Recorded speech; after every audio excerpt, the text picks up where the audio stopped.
Sir, जो लोगों का कहना है कि हम बीजेपी के अगेंस्ट जो वोट डालते हैं कि जो अपनी पार्टी है ये बीजेपी का बी पार्ट है, इसके बारे में आप क्या कहना चाहोगे? साथ में सर 370 के बारे में आपका क्या ख्याल है सर? नहीं, बीजेपी की बी टीम ये एक बदकिस्मती रही है कि पीडीपी खड़ी हुई थी 2002 में, तो उस वक्त इल्ज़ाम लगा रही थी कि ये पीडीपी जो है इसको लाल कृष्ण आडवाणी जी ने खड़ा किया है। 370 के बारे में मैं यही कहूँगा जी कि 370 जो है वो हमारी एक शिनाख्त थी। महाराजा हरी सिंह साहब ने हमें रेस्ट जम्मू कश्मीर के लोगों को दी थी।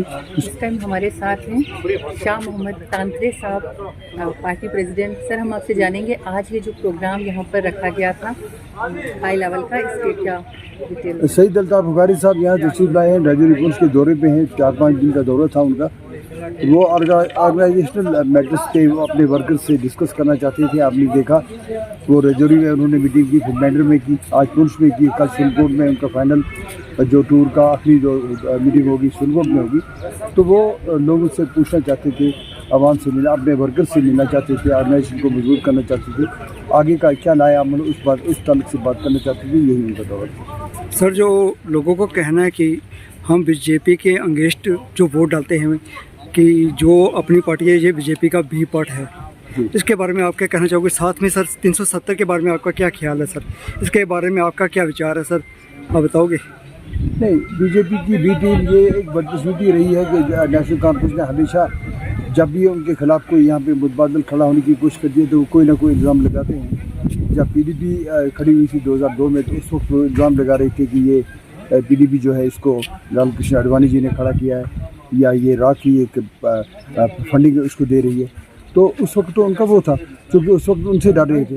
तो इस वक्त जब देख रहे हैं कि अब उन्होंने देखा कि 2014 में अवाम बुखारी साहब के नज़दीक आ रही है, जब मिनिस्टर्स थे वो अच्छे काम किए थे उन्होंने, तो उन्होंने एक शीशा खड़ा कर दिया। और शीशा खड़े करने में नेशनल काउंसिल का कोई सानी है ही नहीं। सर, 370 के बारे में मैं यही कहूँगा जी कि 370 जो है वो हमारी एक शिनाख्त थी।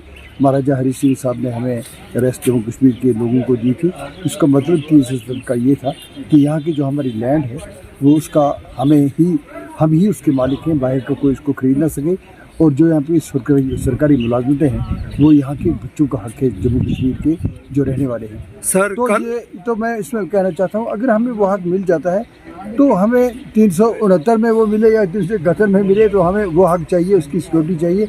बाकी we are the part and parcel of our country. हम अपनी रियासत जम्मू कश्मीर जो है ये एक हिस्सा है अपने मुल्क का, and we feel proud of our country. और हम भारत के आप शहरी हैं, और उसका हमें फ़ख्र भी है।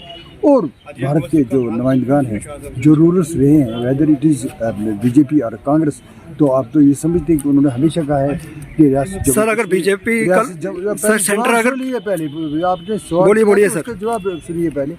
370 के बारे में आपने कहा, तो मैंने कहा जब उन्होंने कहा कि रियासत जम्मू कश्मीर भारत का ताज है, भारत का मुकुट है, तो फिर इसके टुकड़े नहीं करने चाहिए थे, इसी स्टेट का हक छीनना नहीं चाहिए था, वापस करना चाहिए जितना जल्दी हो सके। ये गलती है, ये आगे चल कर पता चलेगा ये बहुत बड़ा ब्लंडर था। इसको जितना जल्दी हो सके रियासत का दर्जा हमें वापस करना चाहिए।